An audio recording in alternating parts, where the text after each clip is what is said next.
வணக்கம். நான் லாவண்யா. புஸ்லி ஃபேமிலிக்கு அனைவரையும் வரவேற்கிறேன்.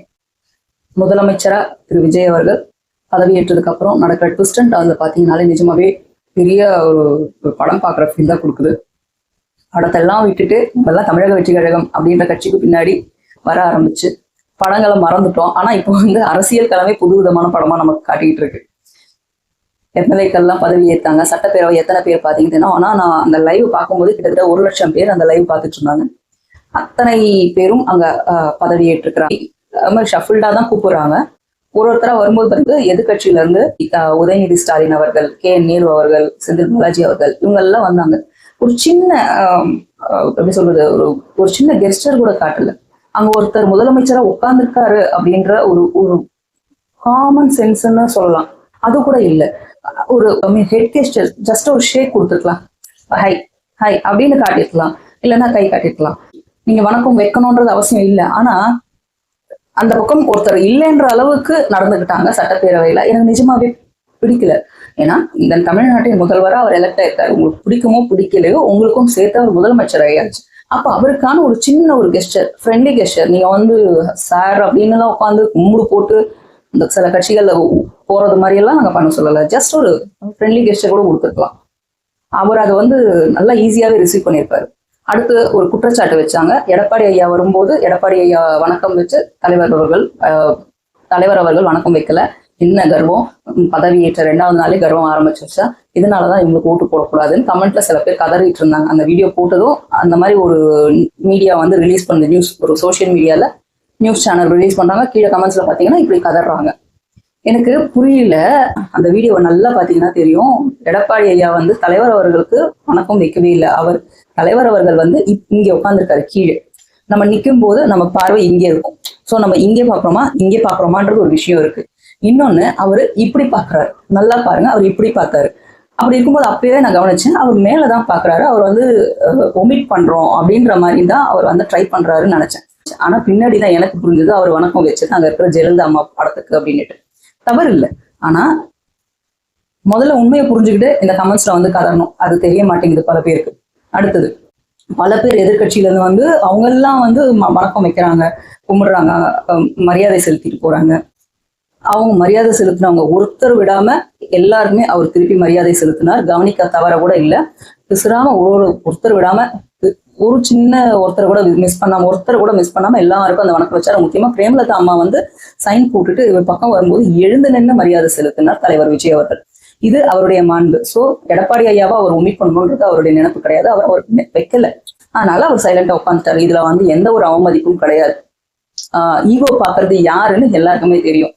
அடுத்த விஷயம் பாத்தீங்கன்னா, அடுத்த ட்விஸ்ட் அண்ட் டர்ன் என்னன்னு பாத்தீங்கன்னா, எல்லா கட்சி தலைவர்கள் வீட்டுக்கும் முதலமைச்சர் விஜய் அவர்கள் போனது. சத்தியமா இப்ப வரைக்கும் எந்த ஒரு அரசியல் களத்திலயுமே எனக்கு தெரிஞ்சு நேஷனல் மீடியால கூட நம்ம இந்தியால இந்த மாதிரி யாருமே பண்ணலன்னு தான் நான் நினைக்கிறேன். ஸ்டாலின் ஐயா வீட்டுக்கா இருக்கட்டும், வைகோ ஐயா வீட்டுக்கா இருக்கட்டும், அன்புமணி அவர்களின் வீட்டுக்கா இருக்கட்டும், சீமான் அவர்களின் வீட்டுக்கா இருக்கட்டும், அத்தனை பேர் வீட்டுக்கும் ஒன் டேல அப்படியே ரவுண்ட் ட்ரிப் அடிச்சிட்டாரு டக்குன்னு. எல்லாத்துலயுமே இன்ட்ரெஸ்டிங் ஃபேக்ட்ஸ் என்னன்னா, சட்டப்பேரவையில கவனிக்காத உதயநிதி ஸ்டாலின் அவர்கள் அவங்க வீட்டுக்கு வரும்போது ஆரத்தழுவி இப்படி சிரிச்சு வர வைக்கிறாரு. சரி, அது அவங்க வீட்டுக்கு வரும்போது அது மாண்பு அப்படின்னு வச்சுக்கலாம். அது ஒரு மரபு, விருந்தினரை வரவேற்கும் முறைன்னு எடுத்துக்கலாம். ஸ்டாலின் ஐயா அவர்கள் ஆரத்தழுவி கையை பிடிச்சி உள்ள கூட்டிட்டு போற விதமா இருக்கட்டும். அங்க அன்பில் மகேஷ் அவர்களும் இருந்தாங்க. எத்தனை பேர் பாத்தீங்கன்னு தெரியல. பின்னாடி வேற யாரோ கூட இருந்தாங்க, கட்சி சம்பந்தப்பட்டவங்க. எல்லாருக்குமே வணக்கம் வச்சுட்டு விசாரிச்சுட்டு போய் உட்காந்து சந்தோஷமா பேசிட்டு வெளியே வராரு. வெளியே வரைக்கும் விட்டுட்டு தான் போறாங்க 2 பேருமே. ஸ்டாலின் ஐயா அவர்களா இருக்கட்டும், உதயநிதி அவர்களா இருக்கட்டும். அடுத்து வைகோ ஐயா வீட்டுக்கு போறாங்க. அங்க வைபே வேற மாதிரி இருக்கு.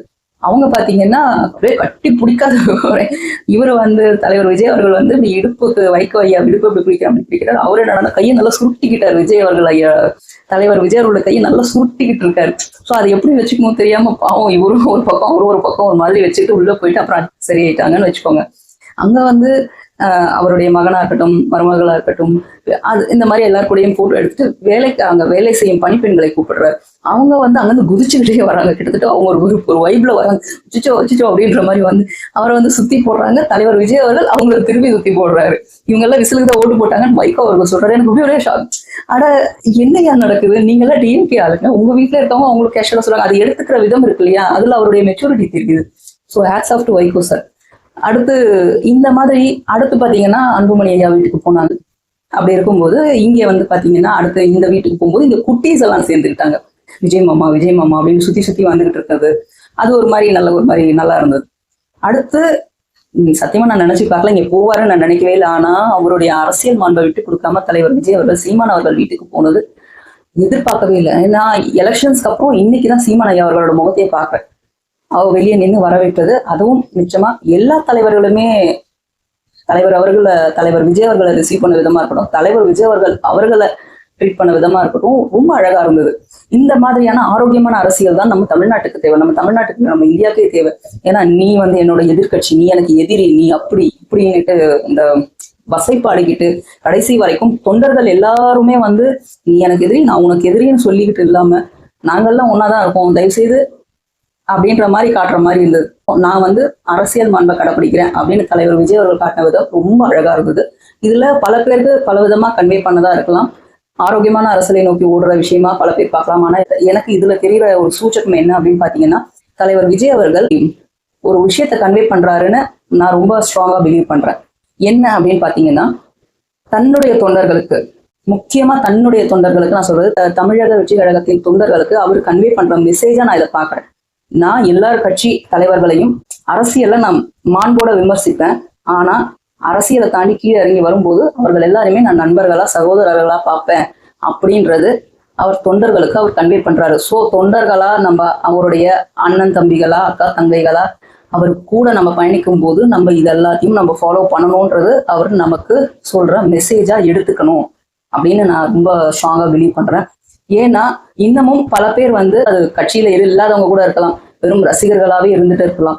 அவங்க எல்லாம் வந்து வைக்கிற மெசேஜஸ் தவறா இருக்கு, நான் ஏத்துக்கதான் செய்யணும். அந்த மாதிரியான மெசேஜஸ் வைக்காம, ஏன்னா நம்ம வைக்கிற தவறான மெசேஜ் தலைவர் விஜய் அவர்களின் கட்சியில இருந்து பாருங்க தாவேகா தொண்டன் இப்படி போட்டிருக்கான் அப்படின்னு தான் வருமே தவிர வேற மாதிரி போற்றி ஆகாது. அதனால நம்ம யார் மேலேயுமே காழ்ப்புணர்ச்சி வச்சுக்க வேண்டாம். நமக்கும் எல்லாருமே சகோதர சகோதரிகள் தான். மற்ற கட்சியை பொறுத்த வரைக்கும் எந்த கட்சியா இருக்கட்டும், திமுகவா இருக்கட்டும், அதிமுகவா இருக்கட்டும், நாம் தமிழர் கட்சியா இருக்கட்டும், எல்லாருமே நம் தமிழ்நாட்டு மக்கள், நம்ம எல்லாருமே சமம்.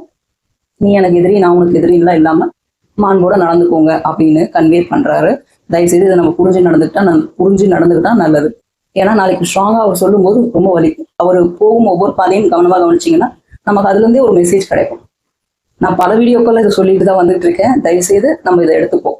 அடுத்தது பாத்தீங்கன்னா, சோசியல் மீடியாக்கள்ல சில ஃபேக்கான நியூஸ் வந்து பரவிக்கிட்டு இருக்கு. அதாவது வந்த முதல் நாளே இதை சாதிச்சிட்டோம், 2வது நாளே இதை சாதிச்சிட்டோம் அப்படிங்கிற மாதிரி சில நியூஸ் போடுற மாதிரி, ஃபேன் பாய்ஸ் அப்படின்ற பேர்ல இந்த மாதிரி எல்லாம் போட்டுட்டு டிவிக்கு fan boys, Vijay fan boys அப்படின்லாம் போட்டு அவங்க கீழே அந்த மாதிரி சில எப்பயோ நடந்த விஷயத்த இப்ப நடந்த மாதிரி காட்டுறதுலாம் சில விஷயங்கள் ஓடிட்டு இருக்கு. தயவுசெய்து மக்கள் யாரா இருந்தாலும் நீங்க பார்க்குற நியூஸ் வந்து அங்கீகரிக்கப்பட்ட சேனல்ல இருந்து வருதான்னு மட்டும் பாருங்க.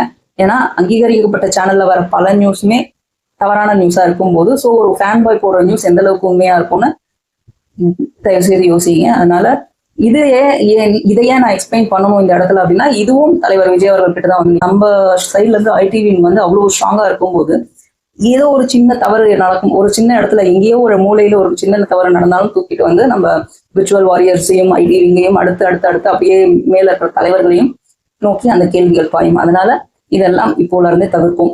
ஃபேக் நியூஸ் முதல்ல உண்மையானதா இல்லையான்னு செக் பண்ணிட்டு ஆராய்ஞ்சிட்டு அதுக்கப்புறம் நம்ம ஷேர் பண்ணுவோம்.